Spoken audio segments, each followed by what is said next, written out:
Ayan, hello mga guys, andito na naman tayo sa area kung saan tayo masisid. Panibagong adventure na naman ang ating gagawin sa pamamana.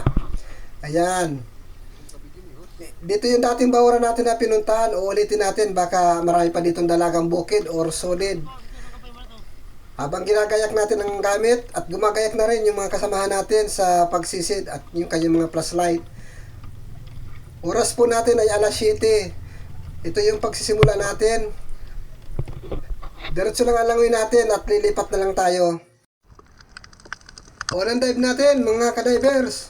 May nakita agad tayong pusit. Buhay na mano natin pusit kung tatamaan. Yun, buti na lang at tinamaan. Meron na tayong isang pusit. Meron na tayong pang calamares sa unang pagpana pa lang. At sana meron pang iba dyan sa unahan. Hahanap tayo ng pangalawang pagpana. Ayun, may isang dungis. Ang dungis dito sa amin 50 kilo. Yun, sa pool. Napuruhan natin. Napuruhan at nagitik. Sa pangalawang pagpana. Ayos ito. May pang-ihaw na. Maraming mga butas sa mga bato dito mga kadivers. Palatandaan na maraming matatagol ang isda. Ito, may lumabas. Dalagang bukid sa pulka. Napuruhan na naman natin. At nagitik. Magandang klase. 200 po ang kilo ng dalagang bukid. Malalalim ang butas ng mga bato dito. Masilip na lang tayo. Ay ito. Dalagang bukid na naman. Nasa bungad ng mga butas. Sa pulka. Nakakadalawang dalagang bukid na tayo. Sana marami pang lumabas na dalagang bukid galing sa ilalim ng butas na yan. Madumi pa rin ang bahura dito sa areang ito. Ayun. Merong may sungay na isda. Yan. Yan naman ang tawag dyan ay dungis na may sungay. Yan ang masarap na ihawin mga kadivers. Pag yan, maraming kanin ang mauubos natin dyan pag yan ang inihaw natin. Ito pa, meron pa, dungis. Babaeng dungis mga kadivers. Yun. Napuruhan na naman. Nabungaw. Nagitik. Ayan. Dungis na babae. Magaganda ang kulay ng bato dito sa area. At ito, kakulay ng bato, ang isang lapu-lapu o tirang kung tawagin. Yun. May katabing isda, yung bibiya, pero hindi natin kukunin yun. Ito lang yung kukunin natin. At meron naman tayong pang-ihaw. Napadaan tayo sa mga bato na walang pambutasan.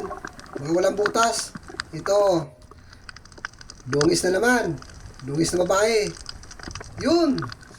Nako, nakapunit. Hindi gaano nakabaon ang sima ng pana. Pero, andyan pa rin siya. Yun. Sa pangalawang pagpana natin, tinamaan na. Ayan. At nagwawala pa. Mahirap talaga pag hindi napupuruan or nagitik. Sa dagat mga kadivers, pag masipag ka lang, hindi ka magugutom. Ito. Yun, sa pool. Nakatabi ko yung kasama ko, sabay kami halos pumana.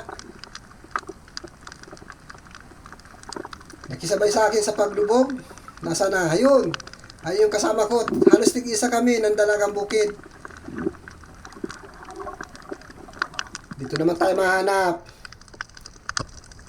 Ayun, dalawang solid. Panahin natin ito. Yun. Yung isa pumasok sa butas.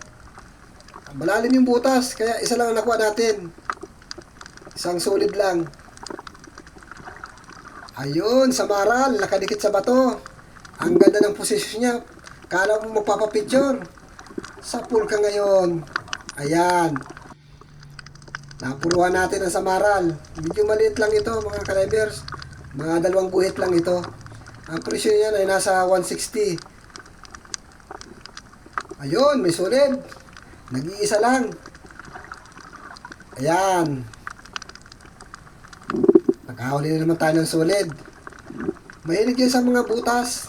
Hindi yan layas. Kailan kaya mawawala doon sa bahura natin? Ang daming guling-guling. Yan mga daon-daon na yan. Uy! Dungis. Sa pool.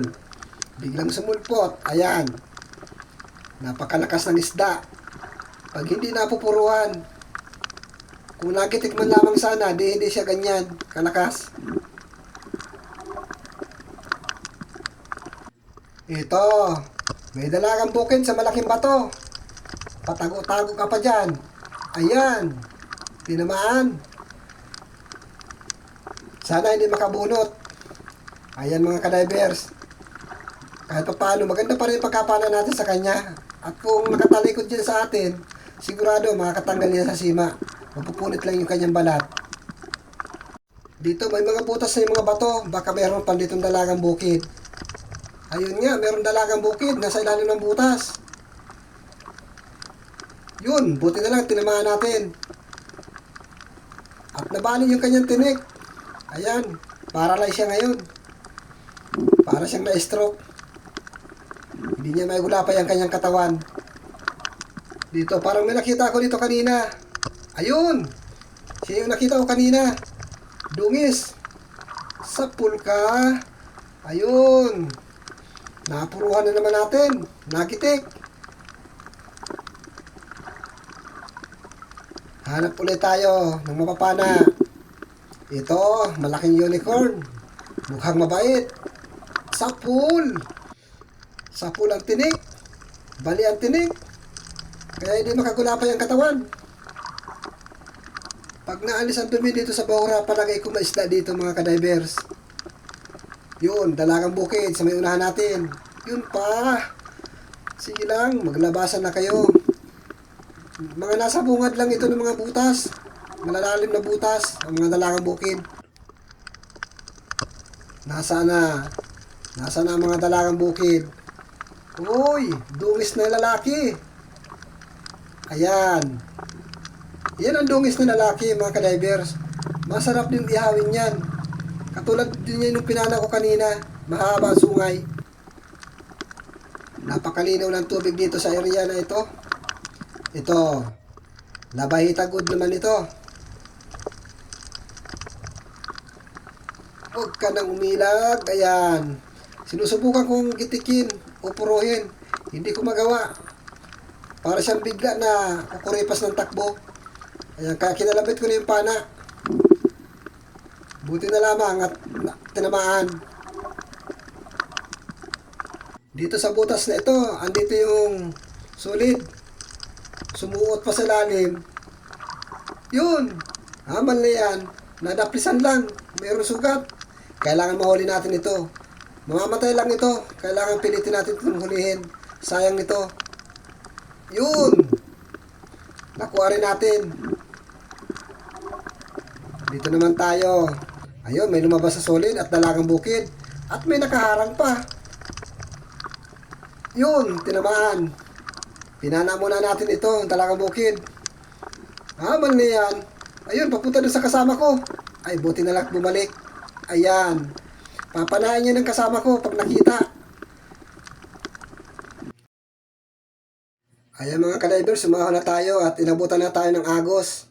Ayan nga pala yung huli ko. Yan ang lahat-lahat ng huli ko mga kadivers. Ayan. Bukas, titingnan natin ang huli. Pagsasama-samahan na natin yung huli ng kasama ko at yung huli ko.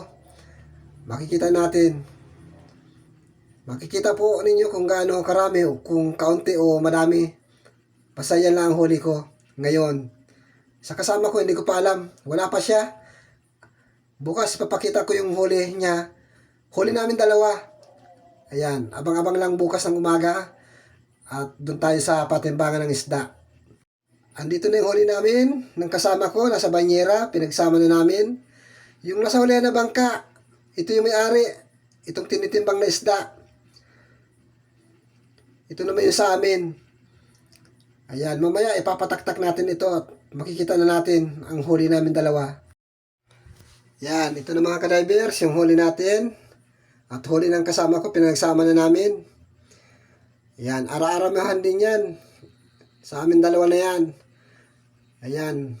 Ako po'y nagpapasalamat sa inyong suporta sa panunod ng aking vlog at nagpapasalamat ako sa inyong lahat. Na sana patuloy niyo kami suportahan sa aming ginagawang adventure at sa pamamana namin ito. Bagamat mahirap ang buhay sa dagat, Pero pag ganyan mga huli, napakasaya. Yan, masaya sa ilalim ng dagat. Lalo na kung marami kang papanain. Sa mga baguhan pa lang dyan, ako'y nagpapasalamat sa inyo at sa mga silent viewers ko dyan. Salamat po. Napatuloy pa rin niyo ako sinusuportahan. Bagamat bihira naman ako makapag-upload. Kaya nagpapasalamat ako sa inyo dahil palagi kayong naandyan. Ayan, maraming salamat sa inyong lahat.